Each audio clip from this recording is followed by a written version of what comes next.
In February 1961, three adventurous rock lovers were searching for geodes near Olancha, California. They took one of their findings home and studied it because it looked pretty unusual. They managed to cut through the matrix and discovered something unexpected inside. Instead of the usual mineral formations, it had a cylindrical object resembling porcelain inside.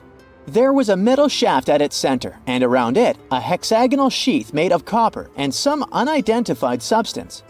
Its discoverers were hoping they had found an example of some unknown technology from 500,000 years ago. It could be proof that there was a hyper-advanced ancient civilization like Atlantis, or that time travel was real. Maybe someone came all the way from the future and accidentally dropped the item. Or maybe some intelligent extraterrestrial beings brought it when visiting Earth. If any of these theories were true, it would mean that scientists have to completely rewrite all human history as we know it. But not everyone shared the excitement, and truth seekers and alternative archaeology circles were trying to solve the mystery of the so-called Koso artifact until the late 90s with theories and debates. Then a group of skeptics took images and x-rays of the discovery and showed them to spark plug collectors. They have identified the artifact as a spark plug with corroded metal components from the 1920s and not ancient technology at all. Almost 20 years later, one of the co-discoverers of the artifact agreed to take it for inspection at the University of Washington. They officially confirmed it was a 1920s-era champion spark plug. And the stone matrix containing the artifact wasn't a geode, but a concretion. Those can form because of natural processes over decades or years, but not millennia. The Koso artifact is a good example of an out-of-place artifact, which is a thing in pseudo-archaeology. It's something found in a place or time where it shouldn't logically be. These artifacts seem too advanced for the time period they're found in. They could also mean human activity existed when humans weren't supposed to be around. The Baghdad Battery is another example of such an artifact. It was found in the 1930s by a German archaeologist and consists of a clay jar, a copper cylinder, and an iron rod going through the jar's stopper. Its top, which was broken off, probably had been sealed with asphalt. Its discoverer noticed that it had two different metals and possibly an electrolyte, which are key components of a battery. There are no ancient writings to support this theory, but when scientists ran tests and filled it with an ionic solution like vinegar or wine, it showed that it could conduct electricity. If it really was a battery from 2,000 years ago, it might have been used in ancient medical practices, or even embedded in statues to make it look like they were buzzing to impress people. Kionich, who found it, believed it was used for electroplating, a process for coating metals. Even if it was used as a battery, the Baghdad artifact could only produce a small amount of energy, around 1 volt of electricity. So, some people believe it was used as a storage container for sacred scrolls. Back in the 1930s, a couple stumbled upon something strange while walking along Red Creek in London, Texas. It was a piece of wood sticking out of what looked like an ancient rock formation. Around a decade later, their son, who was really curious to find out its secret, decided to crack open the rock and found a surprisingly modern hammer inside. This discovery caught the attention of Carl Baugh, a young Earth creationist who claimed the rock surrounding the hammer dated back to the Cretaceous period. He saw it as evidence against evolutionary theory. After some investigation, scientists proved that the rock was not as ancient as it seemed. Geological processes have just encased the modern hammer over time, so it wasn't evidence of humans coexisting with dinosaurs like the Flintstones, as some hoped. It was just a case of a miner dropping his hammer centuries ago and nature doing its thing. A Chinese archaeologist supposedly stumbled upon some caves that seemed to serve as a burial ground for small beings with big, oval heads. Alongside these remains, there was rock art depicting figures with round helmets, the sun, the moon, the earth, and stars connected by groups of pea-sized dots. They also found over 700 mysterious stone discs etched with spiral grooves. Things got even weirder when these discs were sent to a Chinese professor who claimed the grooves were actually written characters. According to his translation, the discs told the tale of Dropa visitors from another planet who had crashed their spaceship on Earth about 12,000 years ago and had tried to live among us until they were hunted down by locals. But there's no concrete evidence that any of this actually happened. The story was first published back in the 1960s in a couple of articles, but it all seemed a bit fishy. None of the people involved, the archaeologist, the professor, or even the university they supposedly worked at, seemed to have left any trace in the records. And while there is a group in Tibet called the Dropka, they're fully human, not extraterrestrial visitors, and there's no solid proof that the Dropa stones exist at all. In a remote part of China, there are some bizarre pipe-like formations known as the Beigan pipes. A local explorer found them back in 1996, protruding from Mount Beigan and along the shores of Tosan Lake nearby. Some people thought they were the work of ancient guests from other planets. When samples of the pipe material were tested, they contained mostly common minerals, but there was a mysterious 8% of unknown stuff. Special testing revealed that these pipes had been there before humans. Chinese geologists later visited the site and suggested that these pipes were formed naturally over time. It could be sediment piling up in the fissures in the earth, or even fossilized tree roots from the area's lush past, but it's not certain.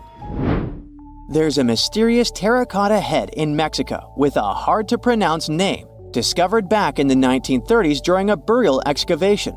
This head looked a lot like fancy Roman statues, so it wasn't clear what it was doing in Mexico.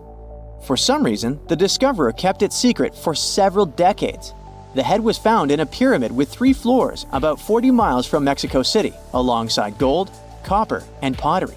Some argue that if this head really is many centuries old, it could mean the Romans or some other civilization had made it to Mesoamerica before Columbus did.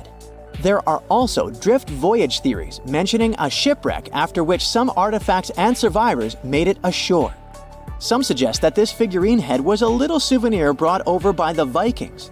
But there's no solid archaeological proof of the Vikings meeting the folks in Mesoamerica. There are some artifacts floating around, but none of them have been stamped as undeniable evidence of pre-Columbian contact. So the mystery of how this head ended up where it did remains unsolved. While digging a trench along a river in Romania, workers found a wedge, which is now famous as the aluminum wedge of Ajud, or the object of Ajud. Right next to it, there were some mastodon bones. Those distant relatives of elephants lived 11,000 years ago, so the wedge is probably of the same age. The cool part is that it's made of aluminum, a metal not even discovered until the 1800s. This material requires serious heat to produce. The wedge is also covered in a thick layer of oxide that's been sitting there for hundreds of years. Some folks believe this wedge must have crash-landed here on a spacecraft from some other planet. Some scientists think it's all a hoax, and others suppose it might be a human-made object with an unknown purpose. So hi, how about exploring some cool and unusual artifacts from the past? Let's go! Have you ever heard of Chinese magic mirrors? These mirrors were made of solid bronze. They had 2 sides. The front was a shiny polished surface, similar to our typical mirrors. It was the back that did the magic. When bright light fell on the mirror, it looked as if it was transparent, and the pattern on the back of the mirror got projected onto the wall. The backside could have different designs on it, depending on what its creator wanted to depict. Since the mirror was made out of bronze, no one expected this optical illusion to occur. These ancient artifacts date back to 2900 to 2000 BCE. They became popular in China and were produced in large numbers at the time. Eventually, their fame faded away. For centuries, the magic of these mirrors baffled both people and scientists. In the 11th century, Chinese scientist Shen Ku decided to study the mirrors. He conveniently had 3 of them. He was surprised by the ability of the metal to act as if it were transparent. He believed that some tempering techniques created surface wrinkles on the mirror to make it translucent. Yet these wrinkles were imperceptible to the human eye. It turns out he was right. Many scientists tried to decipher the open mirrors over the centuries, but remained clueless. Finally, in 1932, William Bragg discovered that Shen Ku had been right about imperceptible surface wrinkles all along. Every once in a while, people open multiple tabs in a browser and come to a point where there's no room for a new tab. Apparently, this had also been happening long before computers and the internet were invented. Meet the 16th century browser. This is a full-size book wheel. It's kind of a custom-made rotating bookshelf. Gregory Hayworth, a specialist in textual science, says that this tool has a system of epicyclic gears. That means that the book wheel has a working principle like a planetary system. One gear rotates around another. The shelves of the device maintain a constant 45-degree incline that holds the book securely as the giant wheel turns. Back then, people used the tool while writing encyclopedias and editions of classical works. In this kind of work, a person has to have many books open simultaneously so that the information from multiple sources can be gathered easily. Italian engineer Agostino Ramelli is the inventor of this piece of early modern machinery. What if I tell you that sponge divers in Greece accidentally found an ancient computer? They pulled out this artifact from a shipwreck near Antikythera Island in 1901. Scientists called it the Antikythera mechanism and labeled it as the first mechanical computer. The machine looks like a hunk of bronze, but it has some kind of mechanism composed of gears and wheels. So, experts first assumed that it was an astronomer's tool. After an X-ray scan, though, they found out that the instrument was far more complex than they thought. The artifact was meant to calculate astronomical positions, track the 4-year cycle of athletic games, and so on. It contained a box with dials on the outside and had an assembly of gear wheels attached. It's still unknown who built an instrument with this level of artistry 2,000 years ago and why this technology was lost. After seeing how sophisticated the device was, scientists accepted that their perception of ancient Greek engineering wasn't really accurate. Professor Michael Edmonds of Cardiff University admits that based on the knowledge they have, this mechanism shouldn't even exist. Edmonds says the machine is one of a kind, and its astronomical calculations are precise. For him, the Antikythera mechanism is more valuable than the Mona Lisa. In 1929, scholars working in Topkapi Palace Museum in Turkey discovered a map. It became famous for being the oldest map showing the Americas. Perry Rees drew this detailed map on a gazelle skin in 1513. He depicted Europe, North Africa, the coast of Brazil, and several islands, such as the Azores and Canary Islands. The most exciting thing is that he created the map only 21 years after Columbus had set foot in the New World. Well, it was new to him. Perry Rees was a maritime scholar and a successful naval commander leading the Ottoman fleet. Yet, while drawing the map, he relied not only on his expertise in sailing. He created it by assembling and referring to 20 other regional maps, like the Arab map of India, 4 Portuguese maps, and the map of the western parts drawn by Columbus. Yes, the part he got from Columbus raised the heartbeat of many historians. Columbus drew a map during his 3rd voyage to the New World and sent it to Spain in 1498. It's assumed to be lost. Surprisingly, historians can now understand what Columbus noted down by looking at Perry Rees's map. Fun fact, he also drew another world map in 1528. Even though only about 1/6 of this map has survived, it's clear that it described the northwestern part of the Atlantic, the region from Venezuela to Newfoundland, and the southern tip of Greenland. The map also showed Antarctica centuries before its discovery. Historians had to rethink the chronology of history after getting this crazy information. Perry Rees described Antarctica's topography without ice in great detail. In the 1930s, workers found dozens of stone spheres in Costa Rica. Locally, they're known as bolas de piedra, literally stone balls. They were made by a civilization lost in time. What's interesting about these balls is their shape. They are perfectly spherical. How ancient people could make such precise shapes is a mystery.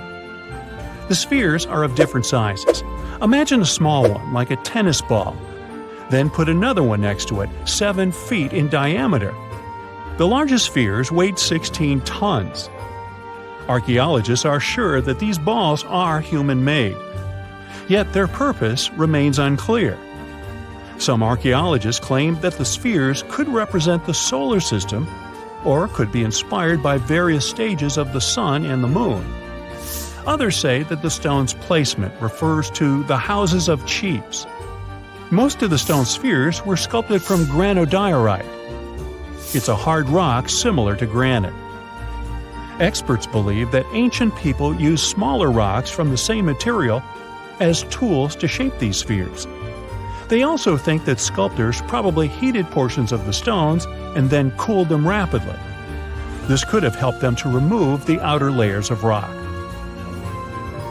Our next one is an ancient battery set found in Iraq in 1936. The set consists of a ceramic pot, a copper cylinder, and an iron rod.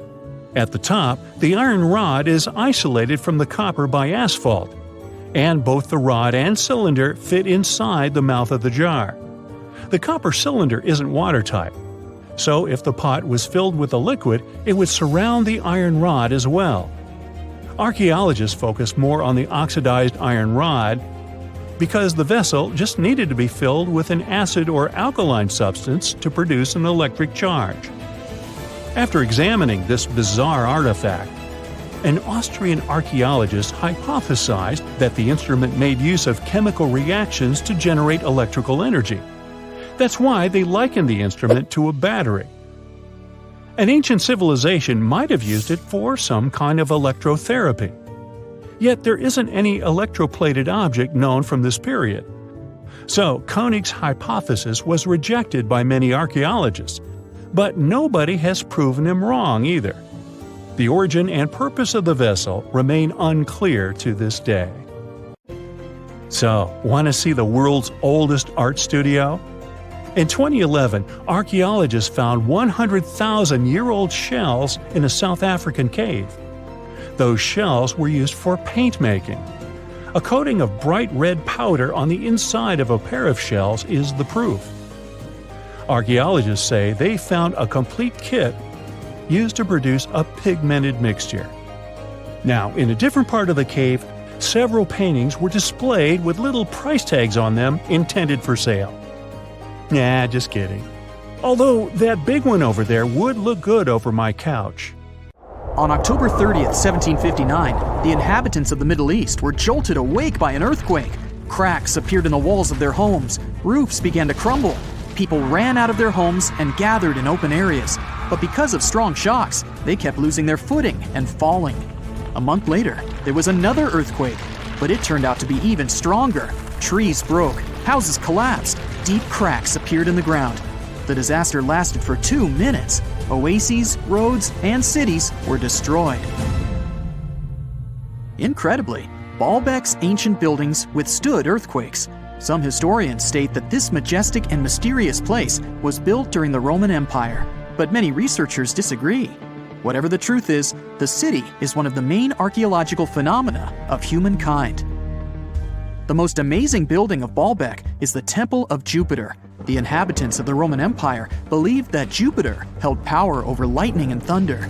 The building looked like a platform with 54 columns. A massive roof rested on these columns. Today, you can only see 6 70-foot-high columns. Each of them consists of 3 sections and resembles a pencil. The cores of these pencils were made of lead. This made the columns exceptionally strong. Each of these pieces of stone weighed an incredible 80 tons. That's the weight of 35 Ford Explorer SUVs. Look, this is the largest block in the Great Pyramid of Giza. But compared to the blocks from Baalbek, it doesn't even look that impressive. The foundation under the Temple of Jupiter was preserved. That's how specialists figured out it consisted of about 25 monolithic stones, weighing 450 tons each. It means that the blocks from Baalbek weigh almost 4 times more than the blocks from Egypt. There are 3 more enormous limestone blocks in the foundation. They weigh 800 tons each. This is more than twice the weight of a Boeing 747 plane. Ancient builders must have had a hard time carving such giants from a piece of stone. And after that, they also had to pull them to the construction site and lift them to a significant height. Repeating these logistics would probably turn out to be a nightmare for present-day builders. To do this amount of work, they would need modern equipment. But Baalbek's constructors didn't have trucks, cranes with circular saws, or electricity. How did the builders of the past manage to do this? Scientists have a theory that includes ropes, winches, and lever systems. Naturally, the engineers of the past made all the gadgets from wood. Around 3,000 feet away from the ruins of the temple complex, there's a quarry. Archaeologists suppose that's where the stones for the construction were cut. They found a block of limestone there. It seemed to be too large, even for this incredible place. The monolith got called the Stone of the South. It was 65 feet long and 13 feet wide. The ancient builders didn't have time to completely separate it from its mother rock.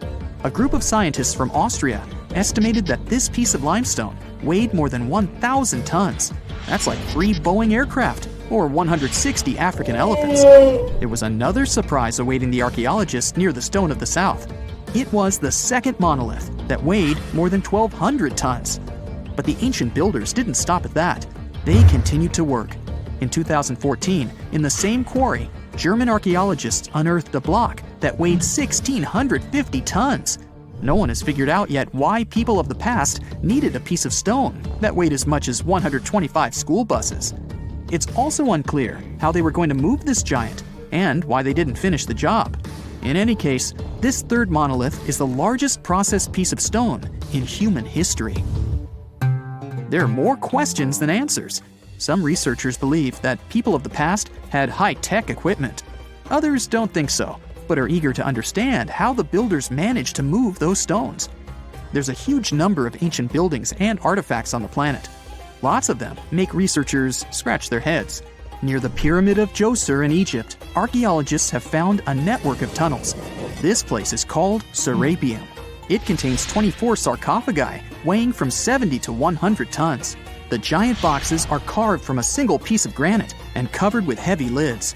The sarcophagi are perfectly symmetrical. To the touch, their walls are as smooth as glass. Even with the current level of technology, this is very difficult to do. But the ancient Egyptians managed this feat.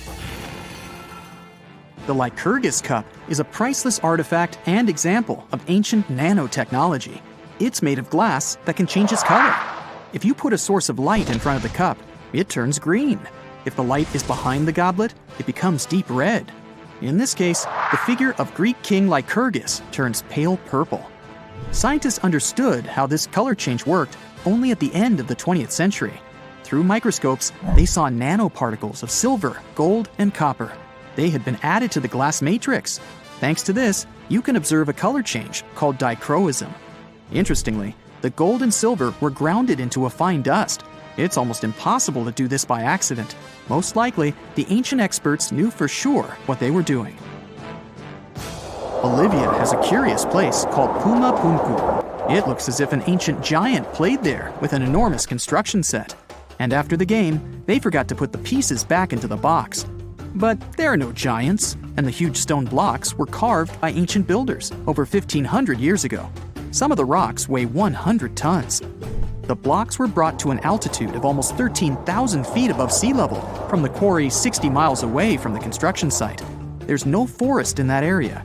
This means the builders couldn't use trees to make wooden rollers. The monument belongs to the Inca civilization. Scientists are sure they didn't know anything about wheels. In 1992, the inhabitants of a Chinese village decided to drain a pond. Their ancestors had been using it to wash clothes and catch fish for hundreds of years. They kept pumping the water out for 17 days. At the bottom of the reservoir, they made an unexpected discovery. The villagers saw an entrance to a cave going down to a depth of 100 feet. The incredible find was named the Longyu Caves. Unknown builders carved out 320,000 square feet of galleries. There are separate rooms, bridges, pools, and columns that support the ceiling. The walls of the cave are covered with strange carved lines and patterns. Scientists haven't found any information about who built the caves and why they did it. The construction technology also remains a mystery. Antonio Stradivari lived in Italy in the 18th century. He created musical instruments. More than 600 of his works have survived to this day. 500 of them are violins. One of the instruments was sold at auction for $16 million. The violins made by this master sound clear and deep. Researchers can't understand why Stradivarius instruments produce such unique sounds. Perhaps it's all about the varnish the master used to cover the violins. The answer may also lie in the wood the instruments are made of. In those days, Europe had a cold climate. Because of this, the wood became denser, and the instruments made of it sounded especially pleasing to the ear. In the Indian city of Delhi, there's a 23-foot high pole. It weighs 6.5 tons and is made of 98% wrought iron. The 1,600-year-old pillar has no signs of rust or decay. Scientists believe that the monument is so well preserved thanks to the dry weather and the chemical composition of the metal. It might be resistant to corrosion. And still, researchers don't know how the blacksmiths managed to make an iron pillar that's not afraid of rust. It seems like a tough feat, even for modern metallurgists. The Al-Nasla rock is divided into two parts by a perfectly straight slit. Each boulder stands on a small pedestal. Some people believe this is the evidence of ancient laser technology. But geologists think the split happened due to the ground shifting or natural vibrations that occurred under the rock.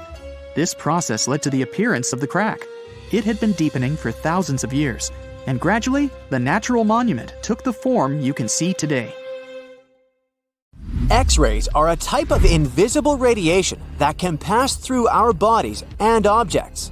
They're very important in the field of medicine because they allow doctors to see inside our bodies without having to perform surgery. Now, let's dive into how X-rays work. They're a kind of electromagnetic radiation, just like light or radio waves. However, they have much higher energy than light, which makes them able to go through objects that light cannot. Imagine you have a powerful flashlight. If you try to shine it through a wall, the light won't go through because the wall is too thick. But these rays have enough energy to go through walls and even our bodies. The discovery of X-rays happened by accident in the late 19th century. A scientist was experimenting with cathode rays, which are a type of radiation. He was working in his lab and noticed that a nearby fluorescent screen started to glow, even though it was not directly exposed to the cathode rays. He realized that something invisible was causing the fluorescence, and he named it X-ray, because X is the mathematical symbol for something unknown. He continued experimenting with such rays and discovered that they could pass through many objects, like flesh and bones, but not through denser materials like metal. He also found that X-rays could create images on photographic plates, just like a camera takes pictures. The way this works is quite fascinating. Imagine you're standing in front of a bright light and you hold your hand in front of your face. Your hand blocks the light and you can't see through it. But if you place a sheet of tissue paper in front of your hand, some light will pass through, and you'll be able to see the outline of your hand. X-rays work in a similar way. When a doctor wants to take an X-ray of a part of your body, they will ask you to stand or lie down next to a machine. This device has a special plate that can capture the image. Let's say the doctor wants to further examine your arm. They will place the X-ray plate on one side of your arm and the machine on the other side. Then, the machine will produce a controlled burst of X-rays that pass through your arm. Remember how we talked about the tissue paper allowing some light to pass through? Well, in this case, some of those X-rays will go through your arm, while others will be absorbed or blocked by the denser parts of your body, like bones. The plate captures the X-rays that pass through your arm, and it creates an image. This image shows the bones and other structures inside your body, allowing the doctor to see if there are any problems or injuries. Now, you might be wondering why X-rays can pass through some things but not others. It has to do with the density and composition of the objects. Denser materials like bones absorb more X-rays, so they appear white in the image. So when you look at the result, you'll see your bones as white shapes.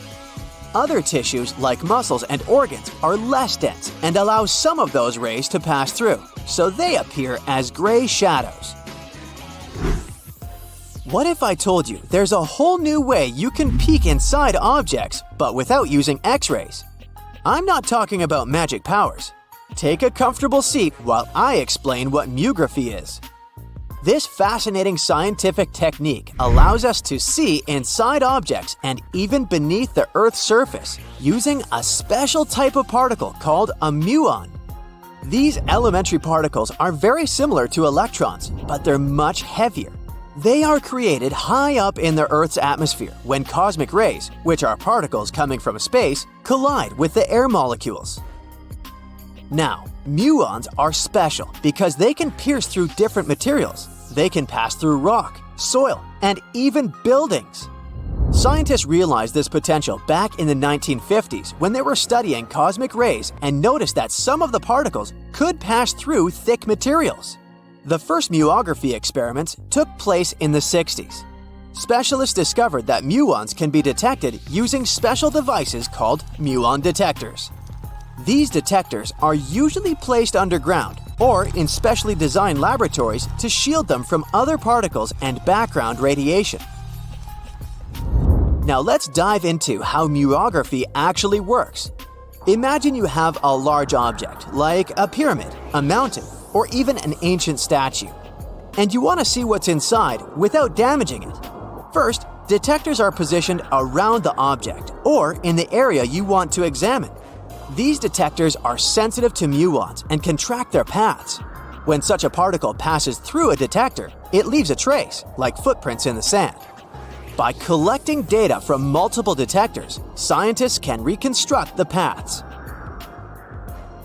Here's where things get really cool. The Earth's atmosphere acts like a natural filter for muons.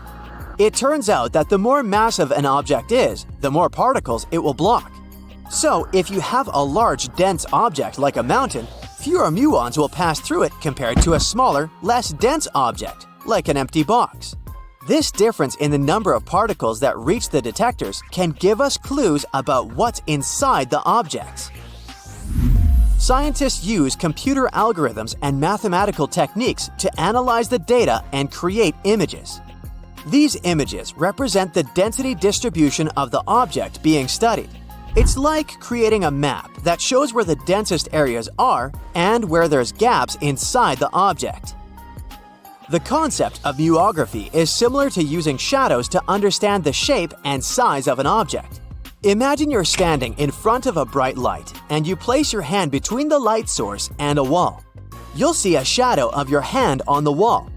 Based on the shape and size of the shadow, you can get an idea of what your hand looks like, even though you can't see it directly.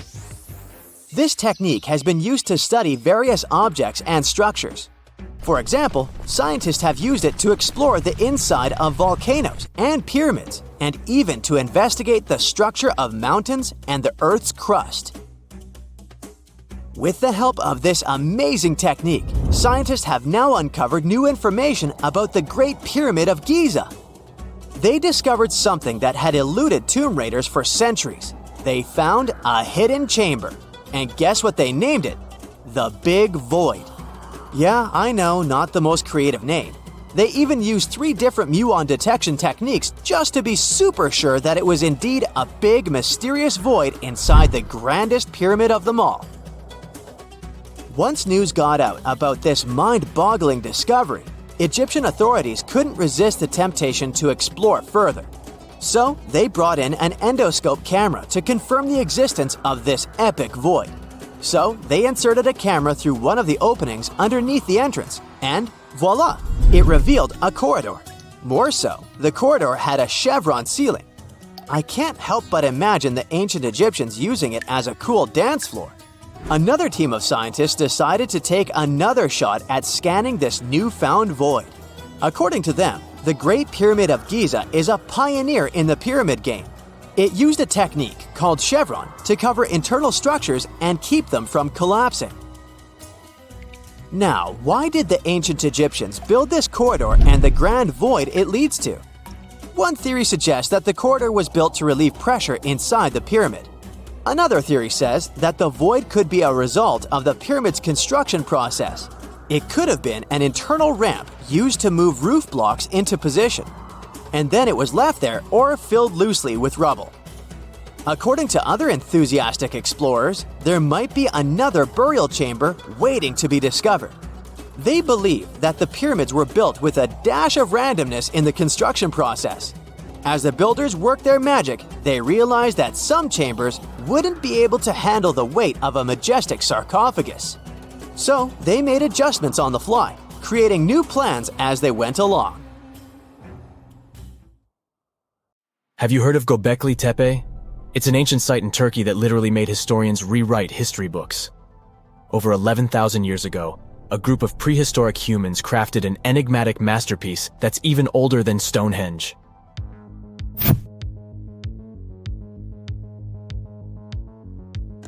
Before its discovery, archaeologists believed that people didn't know about iron and weren't good at making pottery. They were sure that settled life only emerged with the need for agriculture. But Göbekli Tepe changed this belief.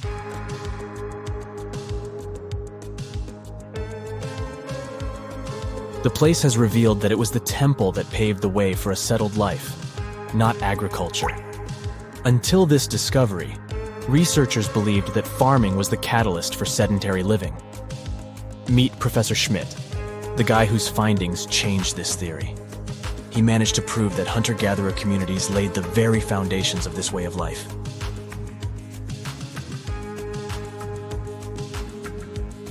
Back in the 1960s, other archaeologists visited the area, but they totally missed the mark. While surveying the region, they stumbled upon a hill with scattered limestone slabs and concluded it was just an old burial ground from medieval times. Little did they know that there was so much more to uncover.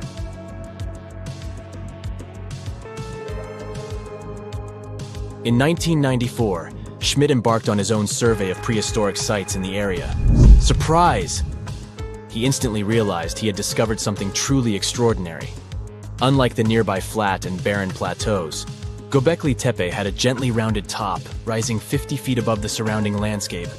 Funny enough, the translation of this place's name is Potbelly Hill. Schmidt was sure only humans could have made something like this.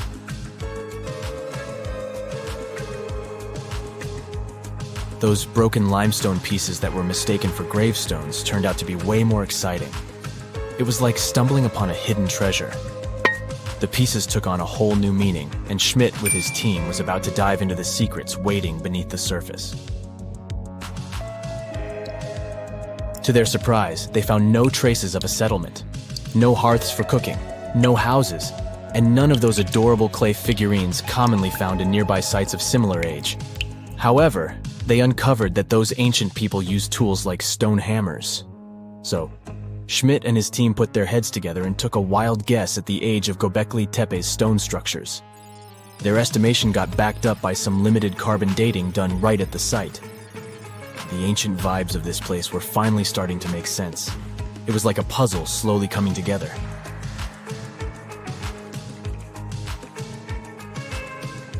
You may think that back then, people didn't have special tools to create something as cool as Göbekli Tepe.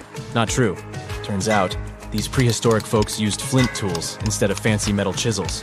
They were also skilled at chipping away softer limestone and crafting pillars right on the spot. Afterward, they carried the pillars a short distance to the summit and placed them upright. Once the stone rings were complete, they covered them with layers of dirt. Over time, they added new rings, and voila! You've got a cool hill to impress people in the future.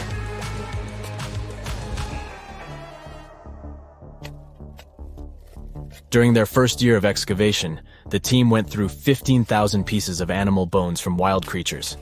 These people didn't have pet animals or grow their own food. They hunted wild animals for their meals. But things were about to change, because the place had everything they needed to start farming. Scientists say they had wild sheep and wild grains that could be domesticated. And guess what? Just 20 miles away, geneticists found evidence of the world's oldest domesticated strains of wheat at a prehistoric village.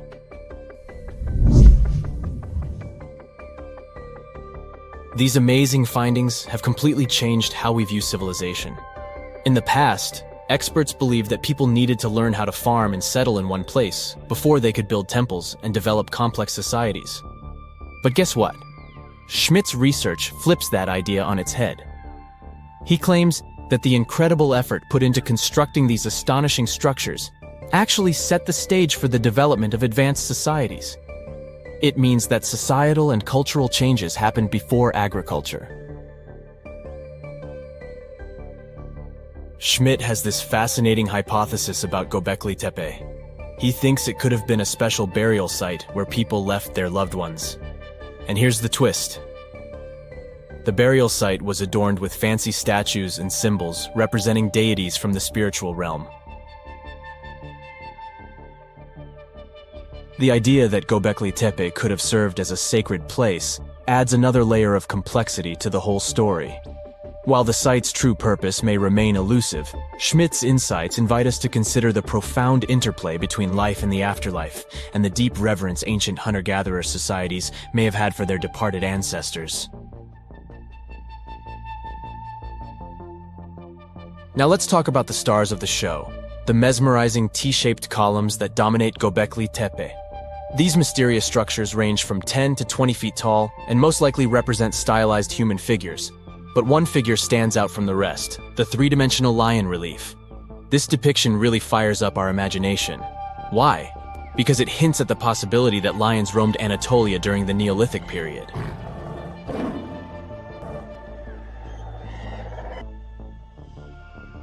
These standing stones are arranged in circles and placed in rectangular pits. Each circle has a similar setup. Two big T-shaped pillars in the center, surrounded by slightly smaller ones facing inward. Talk about a stylish arrangement. These towering pillars reach a whopping 16 feet and weigh between 7 and 10 tons. Some pillars are plain and simple, while others are like works of art with intricate carvings. Foxes, scorpions, and vultures come to life, crawling and twisting on the pillars' sides. But it's not just animals depicted on these stones. Some pillars have abstract shapes representing humans, and even small carvings of clothing items. Some of them even have belts. Now, there's one pillar that stands out from the rest like a rock star. This super old stone pillar suggests that a comet crashed into Earth. It happened during a chilly period that lasted about 1,000 years. Previous studies examining Greenland ice cores hinted at this comet theory, but now the carvings at Göbekli Tepe prove it right.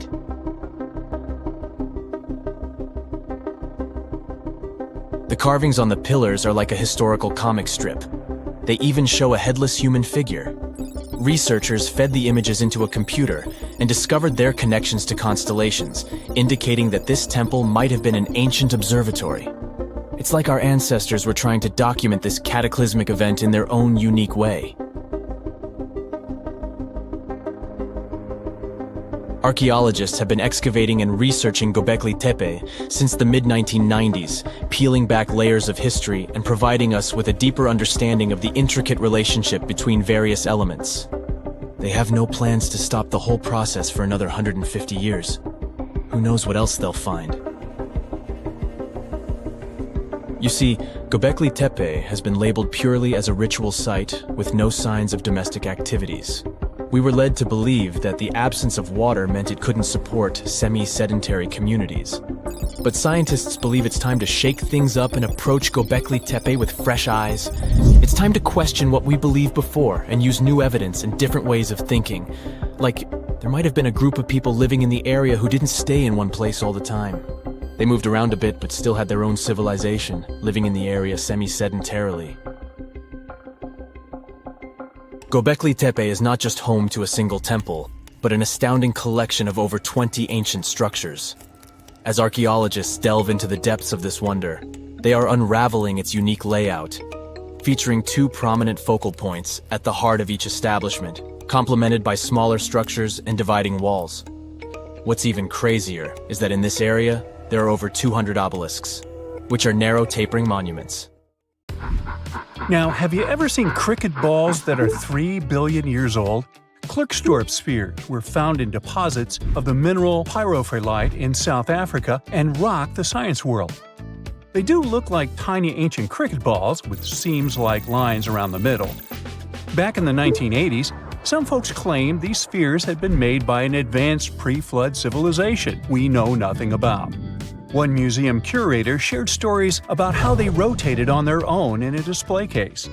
There was also a TV show that invited a psychic who declared the spheres were pieces of an ancient spaceship. But according to geologists, these spheres are actually pretty common concretions or spherical objects formed by different minerals than the surrounding rock. The seam-like lines are just imprints from the host rock's layers building up over time. The Klerksdorp spheres come in different shapes, from noticeably flattened spheres to distinct disks. As for that episode when one of these spheres spun on its own, the curator of the Klerksdorp Museum cleared that up too. He said that when he put one sphere on its glass shelf when a journalist came to visit, the sphere naturally rotated a bit because it's round. The area where the museum is located often experiences earth tremors from gold mining activities nearby. The oldest known human-like footprints could be 6 million years old. They were found on the Greek island of Crete in 2002.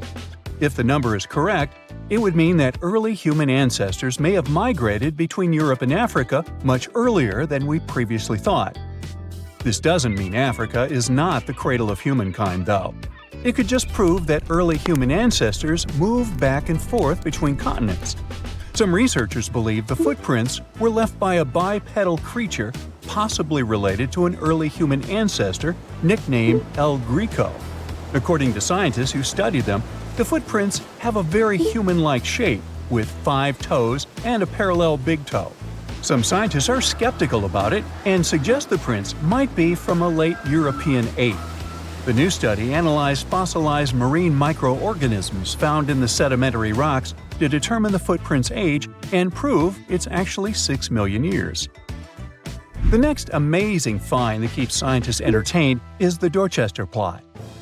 It's a beautifully crafted metal vessel with some fancy geometric designs embossed in shiny silver. The pot was discovered in, who could have thought, Dorchester in 1852 under quite unusual circumstances. During a powerful blast, the pot broke into 2 pieces. Scientists believe it was originally embedded within a rock or boulder known as pudding stone. The rock from which the Dorchester pot emerged is dated to be around 500 million years old. So it could mean the pot itself is also that old. The current and less exciting theory suggests that the Dorchester pot is a Victorian-era candlestick holder. Such things were really trending back then, so it's not a surprise to find such fancy household item from that time. The Dorchester pot falls into the category of ooparts, or out-of-place artifacts. Those are objects that seem too advanced for the time period they're supposedly from. If we accept that the pot is 500 million years old, then whoever made it was way ahead of their times in terms of crafts and tech. One extra mystery is that the pot has an engraving of a plant that most likely disappeared from Earth over 100,000 years ago. Sounds like good proof the pot is really extra old. Now, it looks like the oldest map in Europe is a stone from 4,000 years ago. This Bronze Age slab was found in France in the year 1900 at an ancient burial ground. The carvings on the slab show in 3 dimensions the River Odie network with a fantastic accuracy of around 80% over an 18-mile stretch. There are other stone-carved maps around the world, but this one is unique because it shows a specific area to scale. Looks like the slab's carvings don't just map rivers and hills, but also settlements, barrow sites, and field systems.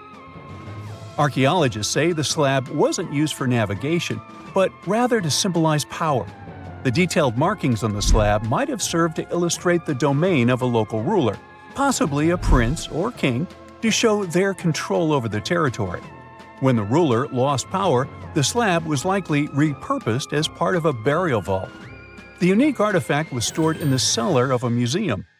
For decades, no one even noticed until several scholars read older reports about the slab and decided to check it out. They conducted a detailed analysis using 3D techniques. Their research proved that the creators of the slab had not only etched lines into the rock, but also modified its surface to reflect the topography of the landscape with high accuracy. The Salzburg cube, also known as the Wolf's Egg Iron, was discovered in the late 19th century in Austria. Now, don't let the name mislead you. It doesn't look like a cube at all. It's more like a rounded object with 2 flat sides. Down the middle, there's a groove, and the surface is covered with pits and craters. This unique appearance is the reason why many people think it might be something out of this world. Workers accidentally found this artifact when they blew apart a piece of coal. The coal seam it came from is thought to be over 60 million years old. The Salzburg cube moved between museums, mysteriously vanished in the early 20th century, and then showed up again. A professor from Bonn University suggested it might be from a meteor, but they found no evidence of elements that you'd normally see in meteorites, like cobalt or nickel. Then researchers thought it must be a human-made object, possibly a Victorian-era candlestick holder. No one knows the true story of the cube or its current location. Yep, it disappeared again. Have you heard about the Meister print? It's a fossilized sandal print discovered in 1968, and it has sparked a lot of intrigue. There's a trilobite inside the print, which supposedly went extinct around 500 million years before humans even existed. But many historians think this age is an exaggeration. When Meister found the fossil, it was authenticated. But the scientist who did it didn't confirm it was a human sandal print. He only agreed there was a trilobite there. When another scientist visited the site, he found a 6-inch impression he believed was from a child's moccasin. But the footwear seemed to be new. So, could it be evidence of time travel? Proof that humans existed millions of years earlier than we thought? Or a sign that someone else visited early Earth? Or is it just a rock formation that looks like a sandal print? We still don't have the answers. Back in June 1936, a couple was walking along Red Creek in London, Texas. London, Texas? Yeah, when they stumbled upon something unusual. It was a piece of wood sticking out of what seemed to be an ancient rock formation. About 10 years later, their curious son decided to crack open the rock to see what was inside. And he saw a hammer, which looked surprisingly modern. Then, one unique finds enthusiast decided that the rock encasing the hammer was from the Cretaceous period. This would mean that someone dropped a 19th century hammer while dinosaurs like Triceratops were still roaming the earth. So, if this hammer was truly from the Cretaceous period, then the whole evolutionary theory would be wrong. And if the hammer was modern, it would mean the Cretaceous rock formation it came from was much younger than we thought. But the real answer was much simpler. The hammer was indeed modern, and geological processes had encased it in rock. Minerals can harden around an object in a relatively short time. So the hammer was probably dropped by a miner a century or so ago, and the rock formed around it afterwards. And no, it wasn't a Victorian-era candlestick holder either. It's nighttime, and you're about to walk inside Pharaoh Tutankhamun's final resting place. You know, King Tut. You don't have a torch, but at least you came with a flashlight. You walk down several flights of stairs and observe how the walls are carved in hieroglyphics and what looks like a spell. Those who take anything from this place will be doomed for life, the spell says. Even if you don't really believe it, this scares you a little bit. You find a huge stone door. Is it a trap? You manage to open it, but oh no, it's only an empty chamber. You check your map. It seems like you're heading in the right direction. After what feels like hours, you realize you must be trapped inside a labyrinth. You try to retrace your steps, but you can't find the door where you came in from anymore. That's it, you think to yourself. You've fallen for the Pharaoh's trap. What's worse, you didn't bring a lunch. Okay, so we've all seen Hollywood movies where the main character is exploring ancient ruins and faces some seriously dangerous traps, right? We've been told Egyptian royalty protected their final resting places with venomous scorpions and snakes, sliding doors that will trap you for life, and giant rolling boulders that will crush anyone on their paths. The thing is, were these traps truly real? Well, I regret to be the one to break it to you, but this is all fiction. These elaborate traps were too technologically advanced for ancient civilizations to pull off. That is not to say, however, that there weren't any traps at all. Ancient civilizations, like the Egyptians and the Mayans, are known for their practice of building entire monuments dedicated to the ones who had passed away. These structures would often reflect the position of person occupied in society. So, for the really important people, the VIPs of their times, massive monuments were built to host their bodies long after they were gone. Some of these civilizations believed that a person's life would continue on the other side of the veil. For that reason, a person would be buried together with the belongings of their current life. If they had a lot of money and power and stuff, that meant their resting places would be filled with riches and gold. Now imagine if you lived in ancient Egypt and you knew exactly where all the pharaohs' tombs were located and had heard rumors of the amount of wealth kept in these places. Maybe you would be tempted to go check it out, right? We're talking about large rooms filled from floor to ceiling with golden artifacts, jewels, and even money. I mean, it does sound tempting. And since there weren't any security guards protecting the entrance of these places, Egyptians needed to get creative as to how they would protect these riches. These old civilizations found some traps to be useful. A recurring one was building empty rooms inside the monument to confuse a burglar. Now, let's take a look at Amenhotep III's final resting place as an example. It was built in the city of Luxor, in a spot also known as the Western Valley of the Kings. Two French engineers originally discovered the monument between 1905 and 1914 CE. The structure is huge and has more than 10 chambers, connected by long corridors and steep stairways. The King's Chamber is the most hidden one, and for an outsider to try and find it, they will probably enter a lot of empty rooms beforehand. Other pharaohs tried to protect their riches by commissioning monuments with false doors concealing pits that were up to 20 feet deep. This way, an unwarned and unwanted visitor would be surprised by the deep hole on their way to the king's resting chamber. Alongside false doors, pharaohs made sure to build labyrinth-style corridors and false walls. This way, robbers could take hours or days before they found the king's real chamber. As to pits with poisonous snakes on them, if there were any reptiles inside these monuments, they probably got inside on their own and would most likely not stay there for long. There is no way snakes would survive years and years without food inside these pits. So yes, another Hollywood-induced belief right there. If these traps seem boring to you, archaeologists did find an interesting deterrent in the final resting place of the Red Queen of Palenque in Mexico. Palenque was one of the most powerful Mayan cities in pre-Columbian Mexico, and the Red Queen was believed to be the grandmother of the last Mayan king, undoubtedly a person of immense importance to the empire. In her honor, a huge monument was built to keep her body after her passing. The discovery of the tomb itself was already thrilling. Archaeologists found an ancient monument when digging at the site back in 1994. The first thing they found was a room with a hidden door. Once they opened the door, they discovered a long corridor. Finally, at the end of this corridor was the Queen's chamber.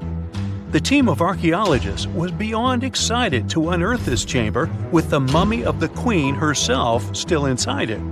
They found her to be accompanied by her pearls, jade shells, and expensive rocks.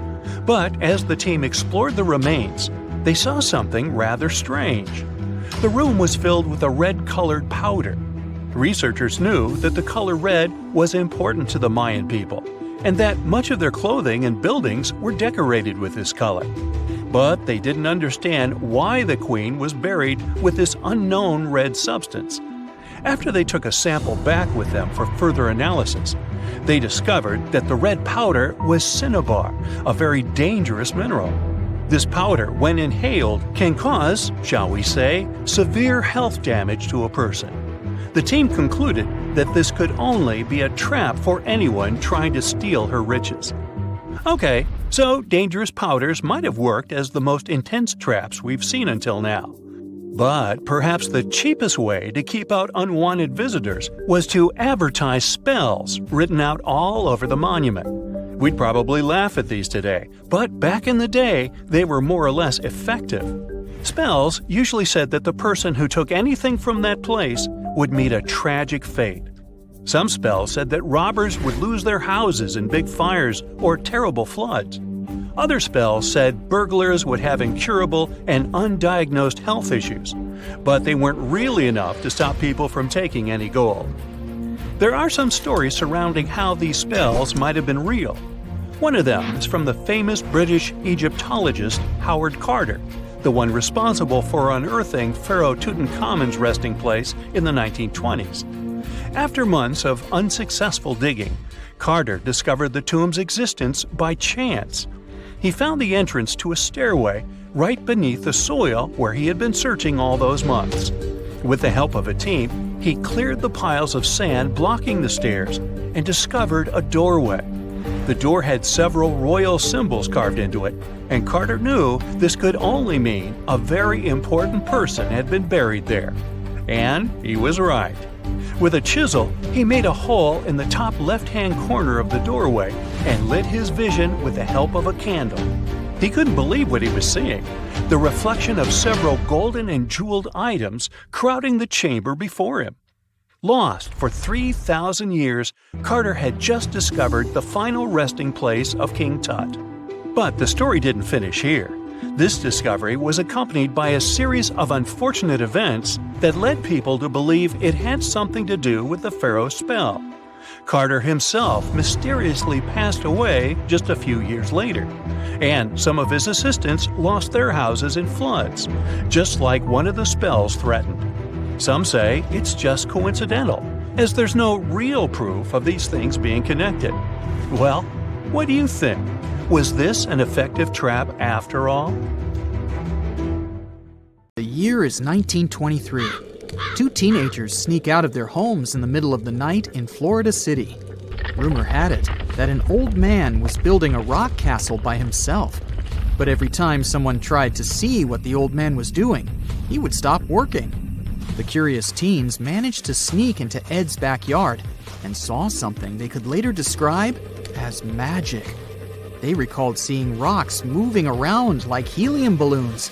The old man was moving up to 30 tons of stone by himself to build his castle. Even if he didn't allow anyone to see him working, he would proudly talk about it around the town. But whenever people asked how he was building a stone castle all on his own, he simply answered, "I cracked the secret of the pyramids." This story begins in Latvia, Edward Leedskalnin's home country. Edward was born in a small village on January 12, 1887. He was born in a family of stonemasons, which is probably where he learned ancient techniques of building. However, he grew up as a sickly boy, which meant he could never carry much weight or undergo heavy physical activity.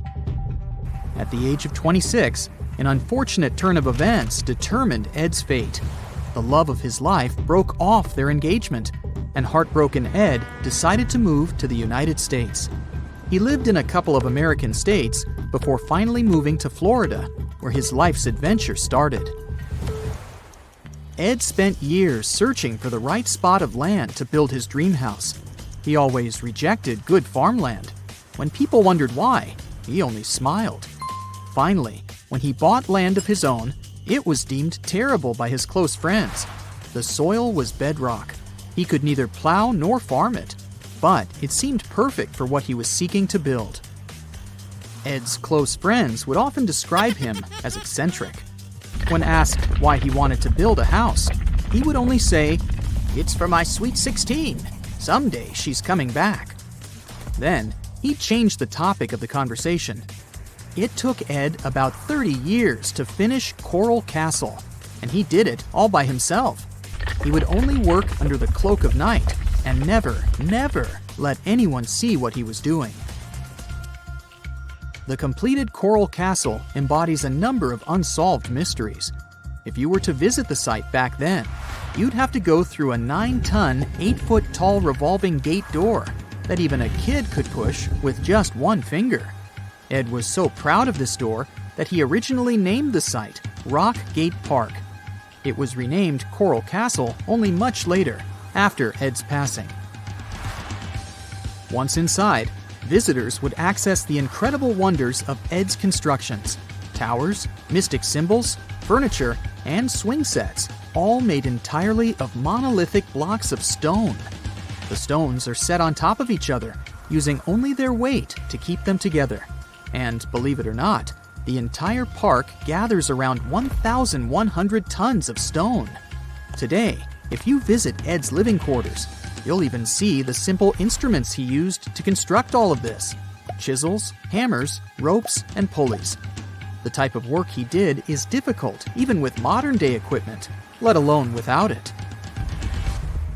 Coral Castle's main mystery lies in how Ed managed to do it.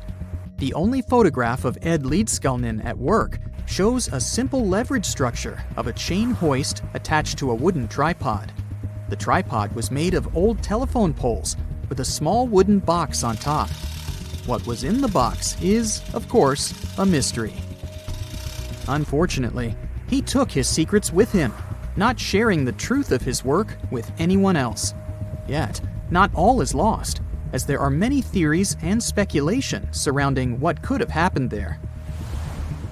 One theory says that there is a harmonic grid inside the Earth's surface, something that would create anti-gravity spots around the globe. It's believed that Coral Castle was built in such a spot. This could explain why it took Ed so long to find land that pleased him. Maybe what he was looking for was a place that allowed him to experiment with anti-gravity forces. Yet, whenever Ed talked about his work, he would say he understood the laws of weight and leverage, and, sure thing, that he had cracked the secret of the pyramid builders. And what secret is that, you might ask? According to Ed himself, it has to do with magnetism. He even published a pamphlet called Magnetic Current. There, he explains that every object has magnetic particles inside of them. A person just needs to understand where they are located inside such objects. This way, objects can be lifted and moved around without much effort, just like moving something heavy underwater.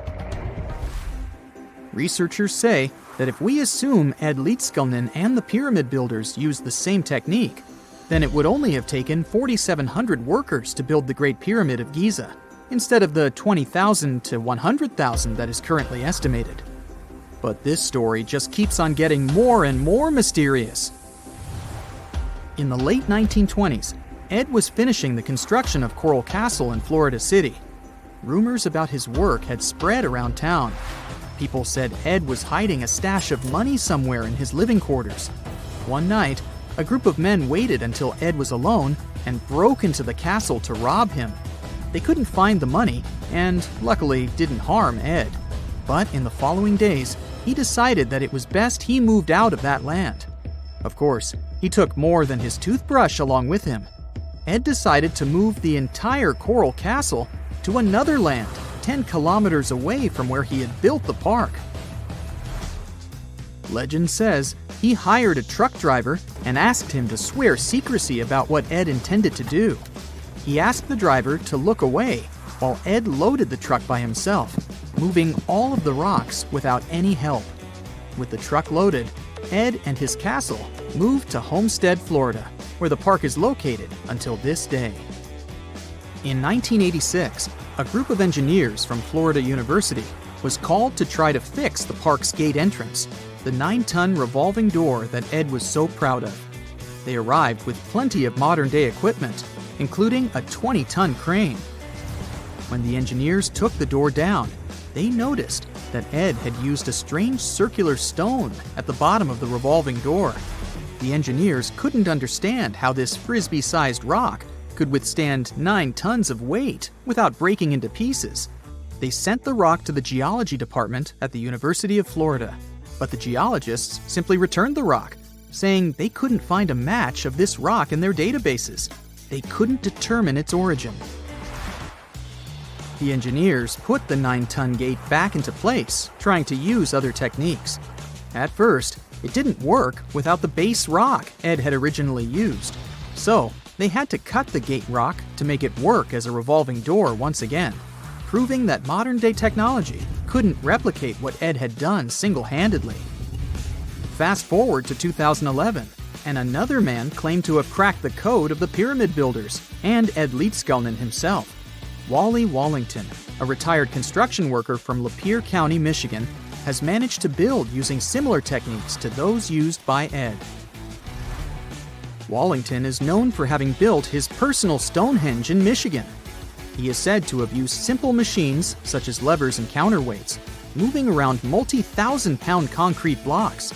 Unlike Ed, Wallington has shared his techniques with the public. Multiple videos are showing the clever engineering he built from very simple materials. It sure is impressive. The man has moved his entire barn into another property just with the help of simple tools. However, there is no way to prove that these were the same techniques used to build Coral Castle. To this day, the secrets of Coral Castle haven't been unraveled. But hey, we can always keep trying to solve it. The ancient Indian texts mention beautifully decorated chariots or entire palaces called vimanas that could take off and, in a matter of seconds, fly away as far as space. Some people believe these vimanas only existed in Indian mythology, but it's also possible that they were based on a real technology that had been lost over the centuries. According to the Vedas, ancient Indian religious texts, there was the elephant vimana with several engines and many other types named after animals and birds. There was one for local travel, one for visiting different countries, and one for traveling to the moon and various planets. They could develop a great speed. One vimana had the superpower of invisibility. Another one was shaped like a sphere and was built on the winds produced by Mercury. This vimana was said to generate an enormous ray like the sun and make noise like the storm's thunder. All the vimanas were unbreakable and perfect for attacks on foes. Now, to operate a vimana, you'd need to know a lot of stuff, pretty much like today's airplane pilots, 32 secrets in total. They'd cover the aircraft structure and the secrets of taking off and maneuvering without crashing. That's a good thing. The pilot was also expected to know how to be seen and unseen, how to be hidden, how to be quick, how to manage contractions and expansion, and many other tricks. To hide the flying machine from foes, the pilot was instructed to move to the 8th atmospheric layer above the Earth and use the power of dark solar rays. This instruction might sound a bit weird, but there were others, more realistic ones, which still make sense in modern aeronautics. There are sections of ancient texts on the vimanas that focus on details like flight paths, pilot training, navigation, and even suitable clothes for pilots and recommended food for long flights. There was also a lot of technical detail about the use of heat-absorbing metals, the metals utilized, and melting points. The supporters of the theory that the vimanas were more than just myths are sure that the ancient Indians would unlikely go into all these details just for a beautiful story. So, the flying palaces might have been real and way ahead of their time, like many other great Indian inventions. Back in the 6th century BCE, an Indian physician named Sushruta basically wrote the original guide to medicine and surgery. They even called him the father of surgery for his work. Sushruta laid down the details on hundreds of medicinal plants and described complex surgical procedures. He gave instructions on nose reconstructions and skin transplants from one part of the body to another. The original method of rhinoplasty, which involved taking a piece of skin from the forehead to reconstruct the nose, is still used today. But back then, it had a slightly different purpose than surprising your followers on social media.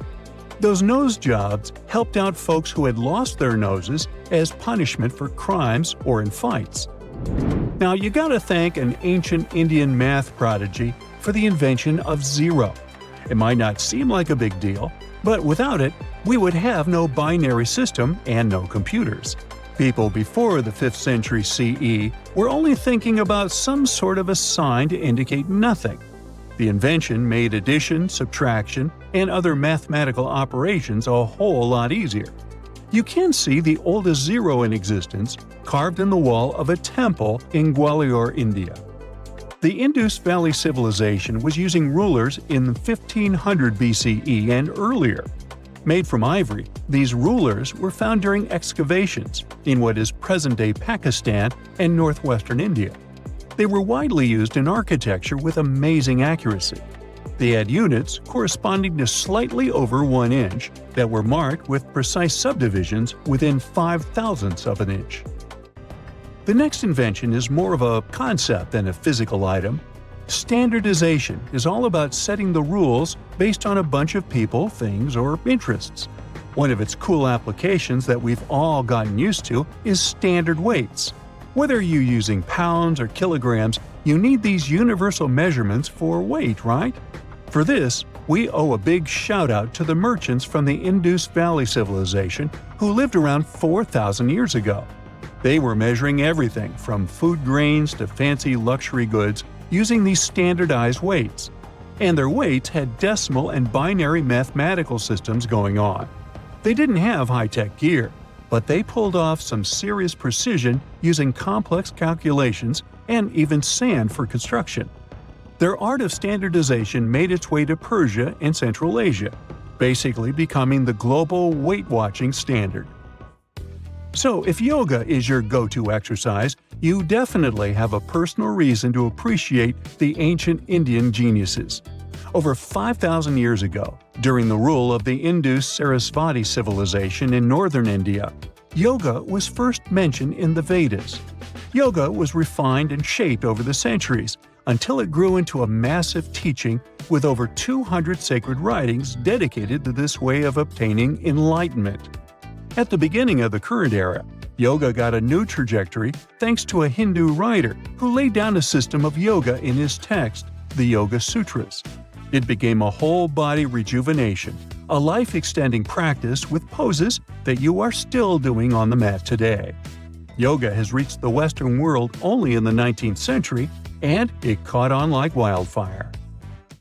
Chess, the all-time top game for intellectuals, is also an Indian invention. Its ancestor was called Chaturanga, and it was a strategic board game that started gaining popularity around 3,000 years before the current era. This early Indian version of chess was played by 4 people, not 2, and had 64 squares. Each player had 8 pieces, ranging from pawns to kings, bishops to knights, and there was no standard 6-faced dice. They rolled with an oblong one. Players facing off were actually allies, forming 2 teams based on the direction they sat. Chess, that we know and love today, was first mentioned in ancient Indian literature in a legend. It said that the wife of a villain called Ravana had invented the game to amuse him. Now, the word shampoo comes from the Hindi word, which means to soothe or knead. The substance was invented in India in 1762 and was originally used for head massages, hence the name. The first shampoo was made of natural oils and herbs. British traders fell in love with the idea and brought it back with them to England. It took years for the original head massage oil to evolve into shampoo as we know it today, but it's still an Indian invention. Unlike the ancient Greeks, who wore animal skins, the Indians started cultivating cotton back in the 5th and 4th centuries before the current era. They used cotton threads to produce fabrics that soon became a huge hit in the Mediterranean and beyond. Jute and wool also have their origins in India. Cashmere, the finest and most exclusive type of wool, actually comes from the Kashmir region of India. Buttons that sit proudly on that cashmere cardigan of yours also have ancient Indian origins. Some 5,000 years ago, the Indus Valley civilization started cutting seashells into geometric shapes with tiny holes in them. First, they were just decorations, but then people started using them to fasten clothes. Now, when you think about radio communication pioneers, Marconi's name usually steals the spotlight. He got a Nobel Prize in Physics in 1909 for his groundbreaking radio work. But there's an unsung hero in the radio waves game, and his name is Sir Jagdish Chandra Bose. He spilled the beans on radio communication way back in 1895. He shot an electromagnetic wave across 75 feet at the town hall in Calcutta, and it went through walls, rang a bell, and even set off some gunpowder. Marconi took a page from Bose's book, using his invention, the Mercury Coherer, as a blueprint for his own two-way radio. Bose didn't patent his genius creation, so he only got his credit a century later. It's March 1974. The Betts family, Jerry Antoine, and their son Terry, are walking through the woods at their estate on Fort George Island. As they enjoy their spring walk, little do they know that today they'll come across something that'll change their lives forever. As Terry walks ahead, he can feel something pulling him towards an unknown object. Unsure of what to make of this feeling, but curious to pursue whatever's calling to him. "Terry, where are you going?" his mother calls out, but he ignores her and frantically tries to find this unknown thing. He wants it, he needs it, and then he can see something. A shiny silver sphere, the size of a bowling ball, nestling among the grass. As Terry approaches it, he notices it's eerily untouched, with no damage or dirt on it. Terry picks it up. It's heavy, but he holds it tight. "Always finding junk where you go," his father laughs. Terry was always collecting strange metallic objects. He found them fascinating. "It's just a souvenir, that's all." The three of them look at the ball, all intrigued by the perfect shiny sphere. As they walk back home, they excitedly discuss its possible origins, fantasizing the possibilities that maybe it's a cannonball used by conquistadors, or that it could have fallen from a NASA satellite in orbit. They arrive home, and Terry places the mysterious ball on a windowsill in his room, next to many of his other exhibits, and it sits there for now. 2 weeks pass, and Terry has a friend over. They hang out and take turns playing the guitar. Terry strikes a chord, and a vibration occurs that comes from the windowsill. The boys sit silently, spooked by the unknown sound. They look around to find where it came from. "It's probably just a possum," Terry says calmly. But as he raises his pick, he looks towards the sphere suspiciously. As he strikes another chord, he sees the sphere vibrate, and this time, it's also emitting a humming sound. Terry puts down the guitar and approaches the ball, and as he reaches toward it, the sound slowly fades. Startled, he stands in silence before calling out to his dad. Terry explains the strange phenomenon to his father. Antoine looks at it closely, then holds it up to his ear. As he shakes it vigorously, he can feel something inside the ball moving. Shocked, he places it down on a table. Once placed, it begins to roll, moving towards one edge of the table, then circling around, moving corner to corner in a rectangle, endlessly searching for something, possibly an exit, until finally it rolls back to the middle, becoming motionless once more. They all look at the ball, puzzled by the display, and Antoine places the ball on the floor. As soon as it touches the surface, it quickly rolls toward the door. This time, it's clear the sphere wants to make an escape. The thing is too valuable to lose, and Terry quickly chases after it. He grabs it before it leaves the house. He places the ball somewhere safe inside a box, incapable of another escape attempt. Over the following days, Terry took it upon himself to make his own experiments. He found that when within the sunlight, it appeared to be more active. His opinion was that it reacted to solar radiation. When hit with a hammer, it would ring out loudly, as though it felt the strike. Strange things also occurred in the Betts family home.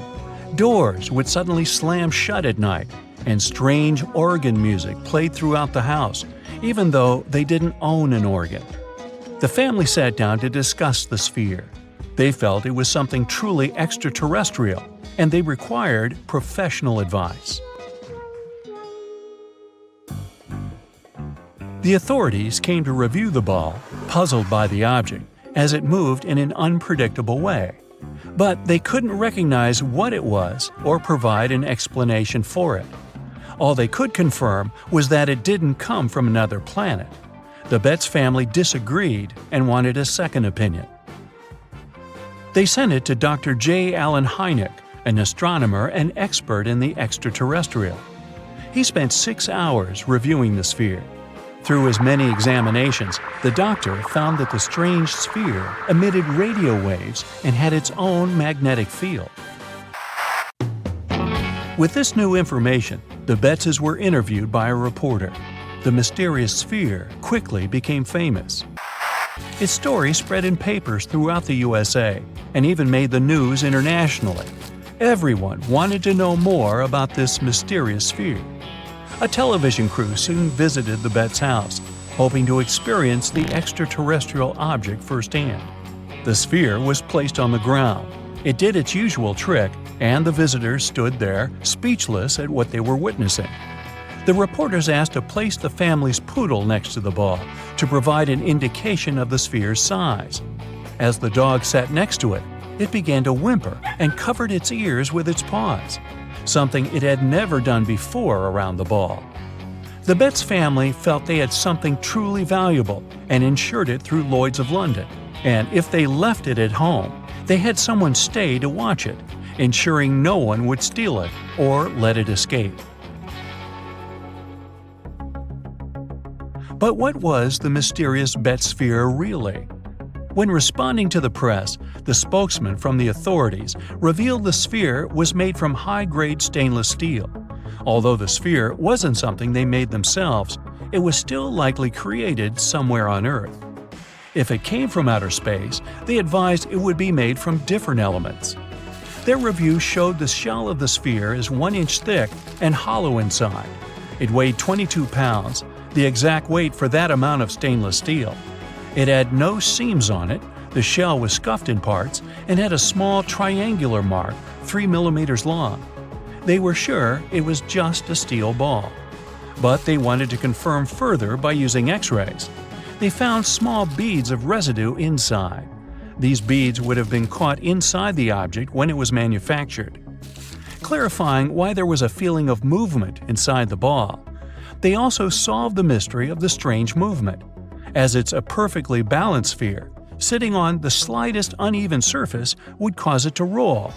The Betts' house had uneven stone floors, and it had only ever been witnessed to move around there. The authority also wanted to cut it open to prove their assessment. However, the Betts' were adamant that it couldn't be damaged. It was identified further that the sphere was just a ball check valve produced by the Bell & Gossett Company. The ball's size, weight, and metallurgic composition matched perfectly to what they made. Confirming how it managed to make the journey to the Betts' estate 3 years before the discovery of the sphere, an artist, James Durling Jones, had collected a few of these ball check valves. He liked to use them in his sculptures. With no room inside of his bust, he put them on the top of the roof rack. His journey took him past the Betts' estate, and along the way, a few of these balls happened to roll off and were lost, at least until Terry came along one fine spring day. But what about the radio waves and odd magnetic properties confirmed by Dr. Hynek? Well, although Antoine claimed that's what was found, it was never confirmed to be true with the doctor. The 1970s were a heyday for all things out of our planet, and anything related would gain popularity immediately. The authorities only enhanced this by providing monetary rewards for supporting evidence. Finding something extraterrestrial could have been just a ploy by the Betts' for a cash reward. The most exciting accidental discovery I've made in my life was a $10 bill in my old winter jacket. Some folks are luckier, though, as they find underground cities from centuries ago or make inventions that turn them into millionaires. Velcro was invented after a routine walk in the woods. Kellogg's cornflakes were inspired by a chipped tooth, and Play-Doh saved a business empire from falling by chance. Back in 1998, electrical engineer John Williams found something that looked like an electrical plug sticking out of the ground. He started digging and noticed that it was stuck in a small rock. He found it in a rural location in North America, far from civilization, industrial complexes, airports, factories, and electronic plants. This piece of electronics embedded into a solid granite stone got the nickname Enigmalith and a price tag of $500,000. Some scientists are sure it's a big hoax and not a souvenir left by some visitors from space, as Williams claims. But the finder of the rock wanted to prove that it was a real piece of ancient technology, some sort of an electrical connector.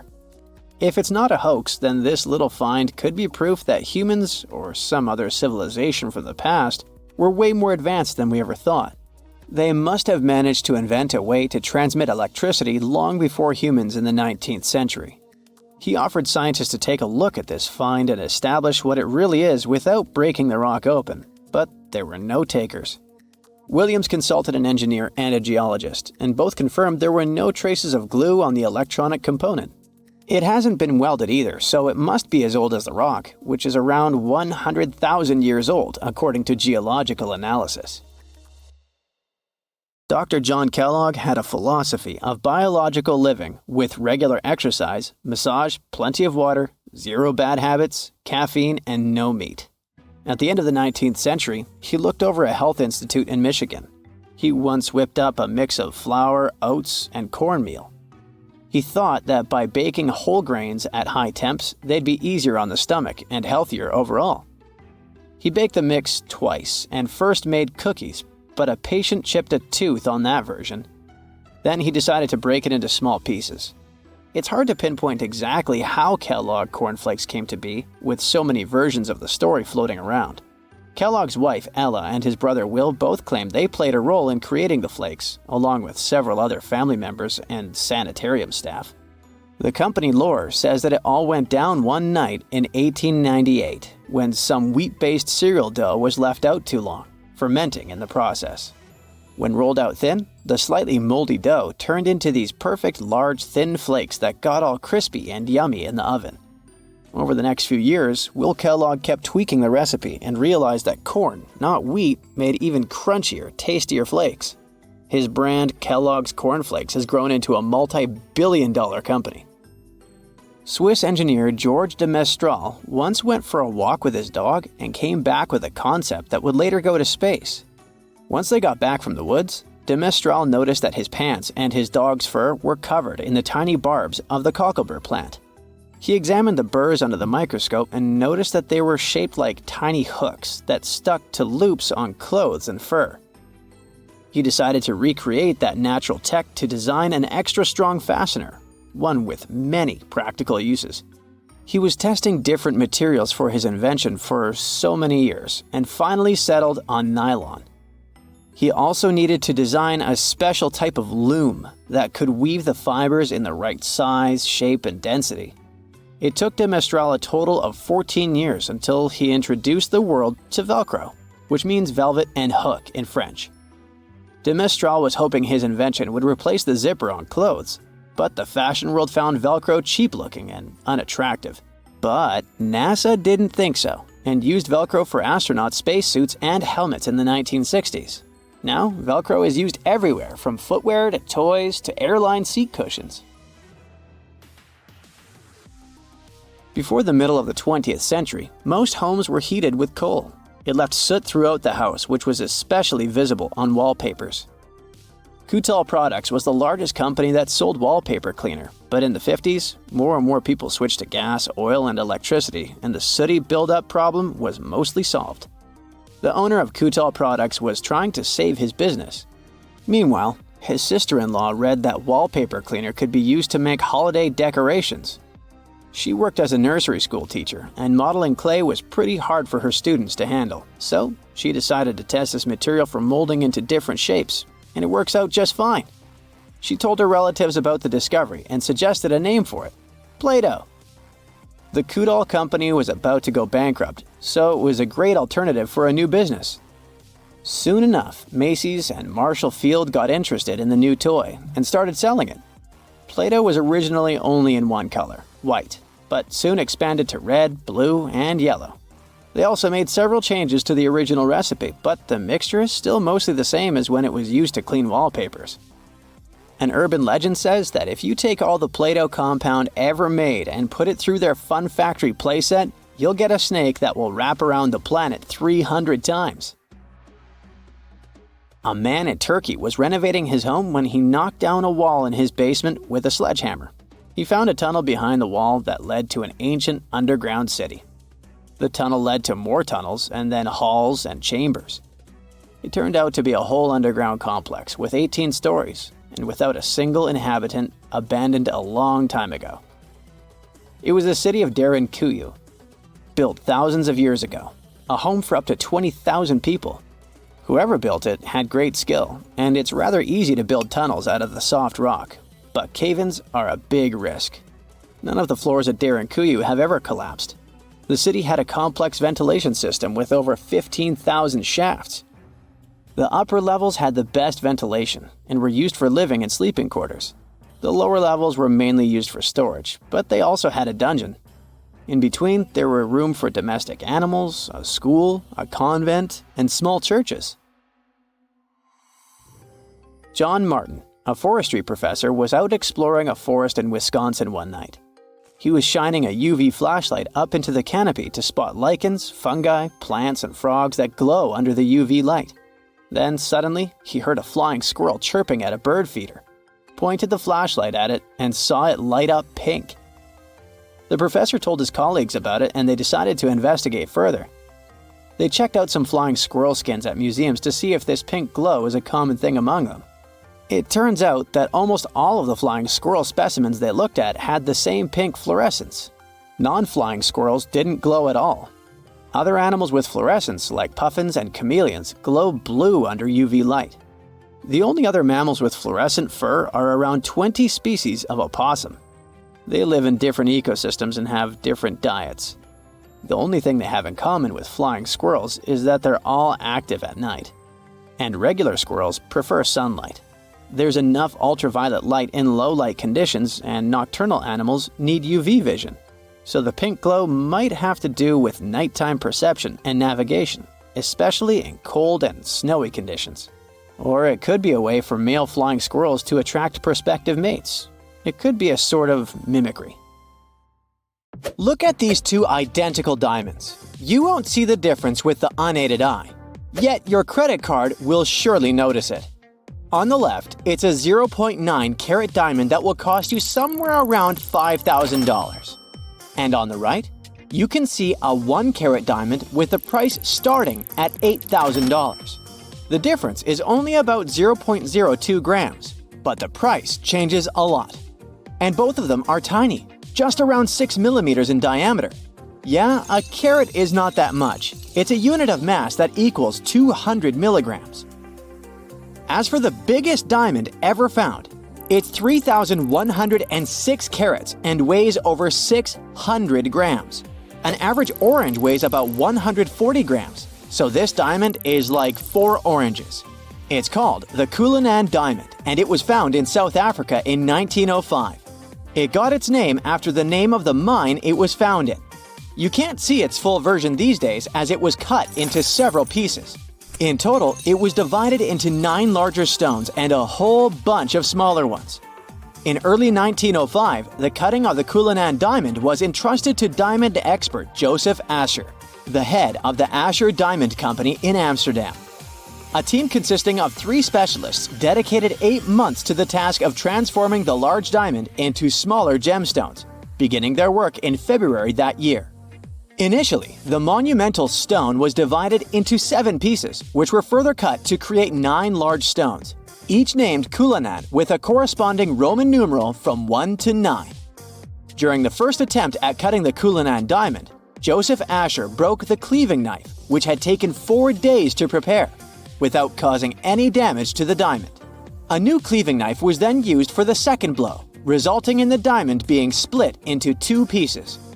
The discovery of the largest gem-quality rough diamond sparked speculation and a sense of mystery, with some suggesting that the Cullinan diamond was merely a fragment of a much larger diamond. There were claims that 4 magnificent pieces had been broken off from a larger stone. Despite much discussion and speculation about the origin of the Cullinan diamond, no concrete evidence emerged to support these theories. But is the Cullinan diamond really the biggest diamond ever found? Well, the answer is yes and no at the same time. The thing is, until faceted, the diamond isn't as magnificent as you might think. So yes, it is indeed the biggest one, but nobody really could handle a 600-gram faceted diamond. Such a giant couldn't really adorn anything. The Golden Jubilee diamond, weighing around 545 carats, which is about 109 grams, is known as the largest cut and faceted diamond globally, surpassing the Cullinan diamond by 15.37 carats, or 3.07 grams. It was discovered in 1985 at the Premier Mine in South Africa. which is also the birthplace of many famous diamonds, like the original Cullinan. The Golden Jubilee diamond was originally referred to as the unnamed brown. The cutting and polishing of the diamond presented challenges due to its size, surface, deep cracks, and inclusions. De Beers utilized new cutting technologies for the project, which were later applied during the cutting of the Centenary diamond. After extensive work to reduce the diamond's weight, it was completed in 1990 in a fire rose cushion shape. The diamond was then brought to Thailand for exhibition and later purchased by Thai business people in 1995. It was given to King Bhumibol as a gift for his 50th anniversary on the throne and named the Golden Jubilee. The Golden Jubilee diamond is currently showcased in the Royal Museum at Phimmamak Golden Temple Throne Hall in Bangkok as part of the crown jewels. One day, nearly 18 years ago, a Filipino fisherman discovered a 2-foot-long pearl inside a giant clam in the waters near Palawan Island, the Philippines. He decided to keep it as a good luck charm, hiding it under his bed. Unfortunately, his home burned down, but miraculously, the 75-pound pearl survived. Officials in the Philippines have confirmed that the pearl measures 26 inches in length and 12 inches in width and is valued at $100 million. This incredible discovery surpasses the current record holder for the largest known pearl, the Pearl of Lao Tzu, which is valued at $35 million and weighs less than 15 pounds. The Pearl of Lao Tzu was also found off the coast of Palawan in 1934 and is currently displayed at Ripley's Believe It or Not Museum in New York. The Bahia Emerald is known for being one of the largest emeralds ever discovered, with the largest single shard found within it. It weighs approximately 752 pounds and originates from Bahia, Brazil. The gemstone narrowly avoided flooding during Hurricane Katrina in 2005 while being stored in a warehouse in New Orleans. An ownership dispute arose after the emerald was reported stolen in September 2008 from a secured vault in South El Monte in Los Angeles County, California. However, the emerald was eventually located and the case was brought to a settlement. Although the gemstone has been estimated to be worth around $400 million, its true value is still uncertain. A couple of years ago, a Sri Lankan gem company reported the discovery of what they claimed to be the world's largest single natural blue sapphire, weighing 683 pounds. Let's see what jewelry you could make from this behemoth stone. A blue sapphire with such a gigantic weight could be turned into 1,549,016 1-carat stones adorning engagement rings. The owners intended to auction off this gemstone after it had been officially valued. The Gemological Institute in Ratnapura, which initially owned the gem, declined an offer of more than $1 million from a potential Middle Eastern buyer. They estimated that the gem's real value was around $100 million. The discovery of the El Dorado rough topaz in 1984 in Minas Gerais, Brazil, was a significant event, with the rough stone weighing an impressive 81 pounds. However, after being cut and polished, the finished gemstone ended up weighing only 13.6 pounds, resulting in a loss of 83% of the original weight. This drastic reduction in weight was primarily due to the removal of non-gem quality material from the rough stone in order to create a high-quality product with an excellent cut, color, and clarity. The final product was a stunning faceted topaz with a perfect emerald cut, good clarity, and a desirable yellowish-brown color. Weighing 31,000 carats, the finished stone became the largest faceted topaz and gemstone in the world. The name El Dorado has since been used metaphorically to describe a place where wealth can be quickly attained. Additionally, it's been associated with El Dorado County in California and various other towns and cities across the United States. The term has also come to symbolize something highly sought after, though it may be elusive or never found. A ruby weighing 55.22 carats was recently sold at auction for a record-breaking $34.8 million, making it the largest and most expensive ruby to be sold this way. The gem was discovered in Mozambique and named Estrela de Fura, which means Star of Fura in Portuguese. Sotheby's, the auction house that handled the sale, described the ruby as extremely rare and significant in the world of gemstones. While diamonds typically dominate record gemstone sales, rubies are also highly prized for their rarity and value. The previous record for a ruby sold at auction was set by the Sunrise Ruby in 2015. It's a 25.59 carat stone from Myanmar that fetched $30.3 million. Estrella de Fura was originally a 101 carat rough stone, making it the largest gem-quality ruby ever found. It was carefully cut and polished to enhance its color and brilliance before being put up for auction. Scientists have recently discovered Leonardo da Vinci's hidden passages under a medieval castle in Italy. They followed a newly found 15th century sketch by the creator of the Mona Lisa and found one of the unexplored architectural wonders from the age of the Renaissance. Construction of the Sforza Castle started back in 1358, but it was destroyed about a century later during a local crisis. Then, in 1450, Francesco Sforza, the Duke of Milan, decided to rebuild it on the old ruins. After he passed away, his son Ludovico took over and kept improving the castle. He brought in some of the best artists of the time, including Leonardo da Vinci, to decorate its walls. We can still see Leonardo's frescoes today in the Room of Wooden Boards. While he was working at the castle, da Vinci also recorded some historical underground passages hidden beneath the outer wall. The drawing, dated between 1487 and 1490, was found at the Institut de France in Paris. The sketch is highly precise, and it proves that Leonardo was really interested in fortification design and was great at documenting existing structures. Historical records show that Ludovico ordered the building of an underground passageway that led straight to a basilica, where his wife was buried. Ludovico married Beatrice in 1491, and they had a happy but tragically short marriage, as Beatrice passed away while giving birth in 1497.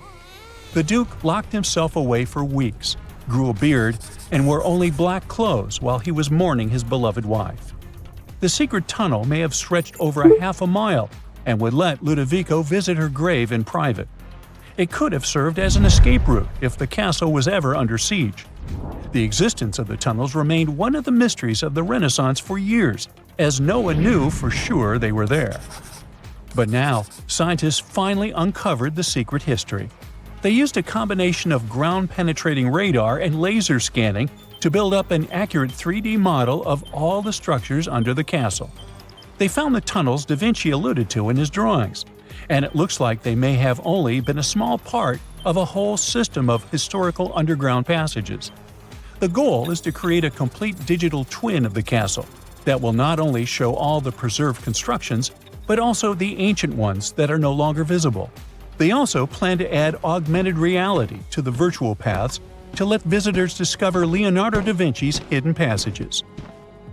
Now, we don't know if the genius actually took part in constructing the hidden passages that scientists recently discovered, but we do know about some other Leonardo da Vinci inventions.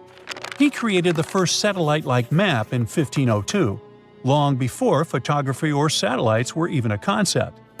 A famous figure in Italy, Cesare Borgia, invited Leonardo to a small town called Imola, near Bologna, to create a highly detailed map for him.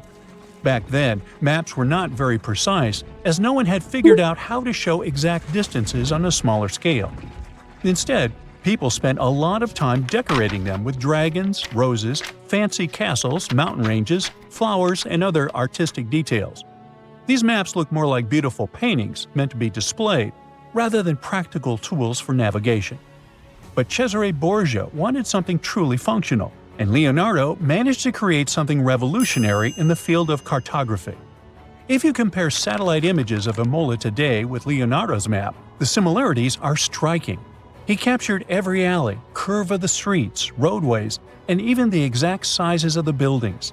And he did it all by hand, using just a pencil, ruler, compass, and several of his own clever inventions.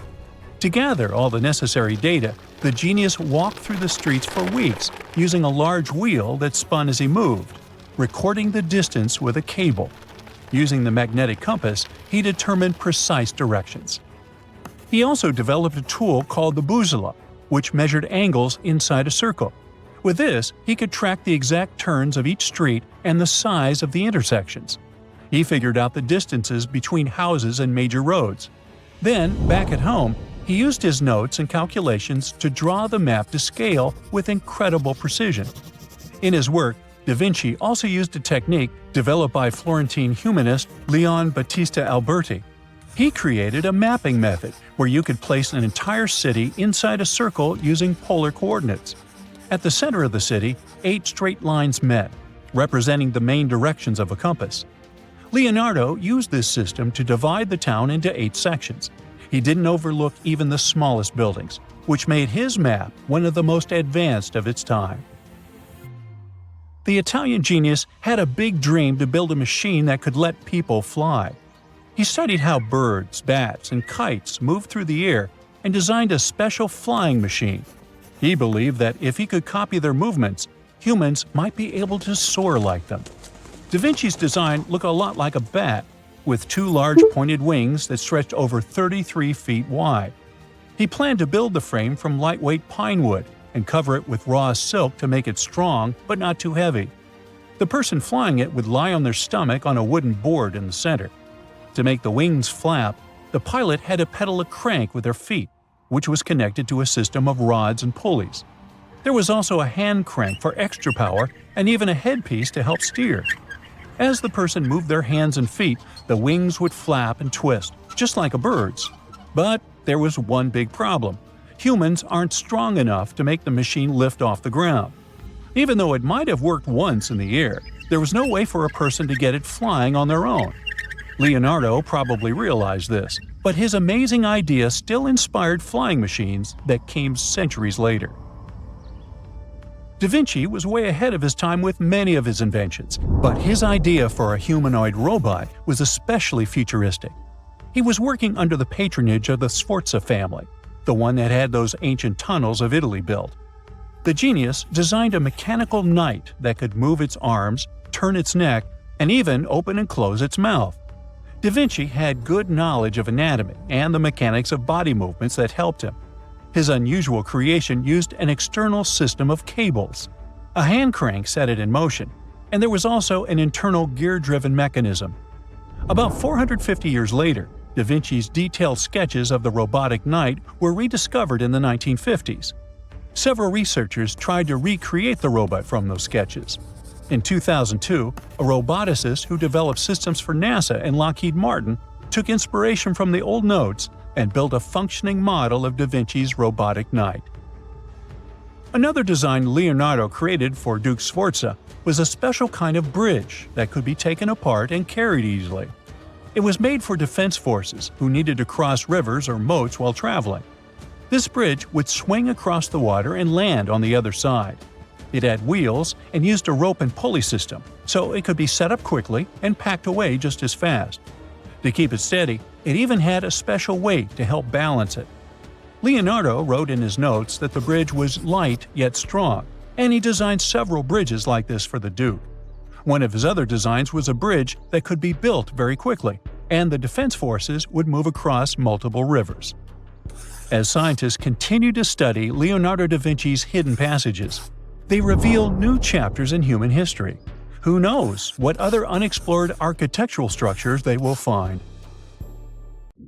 A Portuguese archaeologist just discovered a bunch of sunken ships filled with gold, including a Spanish galleon with 22 tons of gold and silver. This much gold today is worth about $2 billion, and this is the money from one ship alone. Archaeologist Alexandre Monteiro made this discovery almost by accident. He was studying some documents when he found some information about a ship that went missing in 1615, and he decided he wanted to find it. After many years, Alexandre found not just this specific ship, he actually discovered 8,620 shipwrecks in the waters of Portugal alone. Out of this number, 250 are gold-filled shipwrecks, a discovery that would make any Jack Sparrow shake in his boots.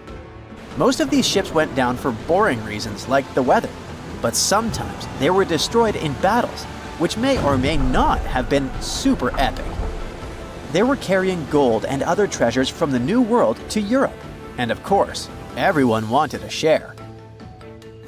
Alexandre had been studying historical shipwrecks for 30 years now, so he has discovered many ships that went down in somewhat glorious ways. In 1816, for example, a ship of one of the richest men in Portugal sank in Australia with an insane amount of 66,000 silver coins. This was the first ship from Portugal to ever plunge in the waters of Australia. The bad news is that these ancient sunken vessels, filled with riches and epic stories, are not so easy to reach. They're deep down in the ocean and covered by sand. You could still try, but that would be stealing part of a country's history, and you wouldn't want to be that person, would you? Naturally, Portugal was not the only country that explored the seas back then. The coast of Europe is packed with sunken ships filled with gold. In fact, there are about 1 million historical shipwrecks underwater right now, and the treasures abandoned under the sea might be worth around $60 billion. It's an insane amount of money, but let me tell you that these gold-filled sunken ships aren't really worth the hassle. There are many stories of maritime treasure discoveries that turned into insane lawsuits and even long jail time. Our first story starts in 1746, when a violent storm crashed a ship called Prince de Conti near an island in Brittany. The ship was filled with tea, ceramics, and 100 gold ingots. Of course, the owners of the ship tried to save the loot, but if it's not easy now, imagine how it was back in the 18th century. It took more than 200 years for the vessel to be found. It finally happened in 1975, when a group of French men discovered it and decided to take pretty much every valuable thing they could find. Now, I said these things were not worth the trouble for a reason. In France, if you find anything that can be historical, you must declare it to the local authorities within 48 hours. Fail to comply, and you will be committing something known as a crime. To be fair, our French friends here did declare their findings, but only the corroded cannons from the ship. And the gold? Well, they sold it. Obviously, because each gold bar is worth between $125,000 to $231,000. It took French authorities almost 50 years to retrieve the stolen gold, and they didn't retrieve all of it. Part of it was bought by an elderly couple living in Florida, and the crime is so serious they were charged for connection with money laundering, organized crime, and the trafficking of cultural goods. The poachers also sold some gold ingots to the British Museum collection. Now, let's go back to the 1850s, when a steamer called SS Central America traveled from Panama to California and back again. This was during the California Gold Rush, a time when 300,000 people moved to California to dig for gold. Because the travel route was not easy breezy, people needed to carry their gold around on big ships. This is where our friend SS Central America comes in. In 1857, the ship had 578 people on board and about 10 tons of gold. Very few survived, and around $100 to $150 million in gold went down with the ship. All of this explains why in 1988, a group of investors from Columbus decided to finance a research project to find this ship. The research was led by a guy named Tommy Thompson. Tommy was really crazy about the idea of finding this sunken ship filled with gold. It took him years to find the exact location of the SS Central America, especially because the ship was 7,500 feet beneath the surface of the Atlantic Ocean, and retrieving it required a lot of fancy tech.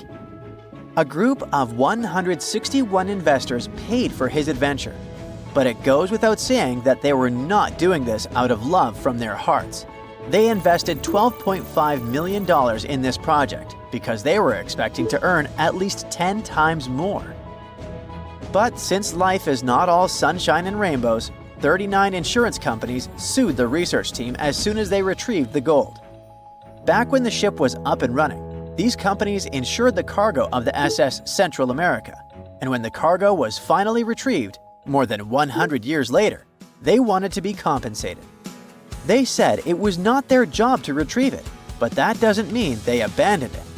This crazy talk didn't stick, and 92% of the gold was given to the research team. The plot thickened when the investors were scammed by none other than Tommy Thompson, who fled with $4.16 million.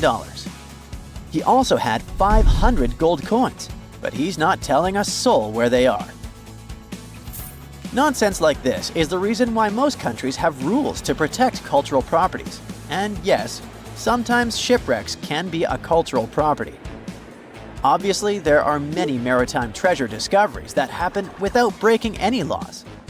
The SS City of Cairo, for example, was a steamship that submerged in 1929 with 2,000 boxes of silver coins weighing 122 tons. A company called Deep Ocean Search retrieved the coins from a depth of 17,000 feet, which is 4,500 feet lower than the Titanic. 34 million pounds went to the UK Treasury, and the Deep Ocean Search also got a share. The good news here is that some of the coins can be bought by collectors, legally. Paying for a treasure is probably the closest you can get to an underwater archaeology find. I know, all I did was destroy your piracy dreams. But while raiding gold-filled shipwrecks may be a crime in most countries, or just financially impossible for us mere mortals, not all hope is lost. There is about $771 trillion worth of gold lying on the ocean floor, and it doesn't have an owner. It's like an underwater gold mine, except the gold is in the water. You know how the water of the ocean is salty?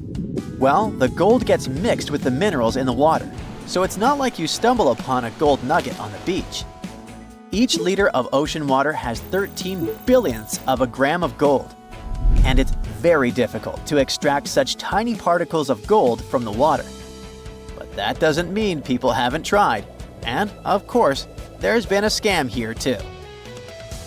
In the 1890s, a guy claimed he had invented a thing that would suck gold from the seawater. When he got enough money, he fled the country with the cash. If you really want to get some gold, you could try to extract it from the Earth's core, which has 1.6 quadrillion tons of gold. There's 16 times more gold in the Earth's core than what humans have mined in the whole of history. No hoax involved here, because nobody has dared to go down there yet. With archaeologists discovering gold-filled sunken ships out and about, maybe we can make our own maritime treasure discoveries, or at least save enough money to buy some silver coins.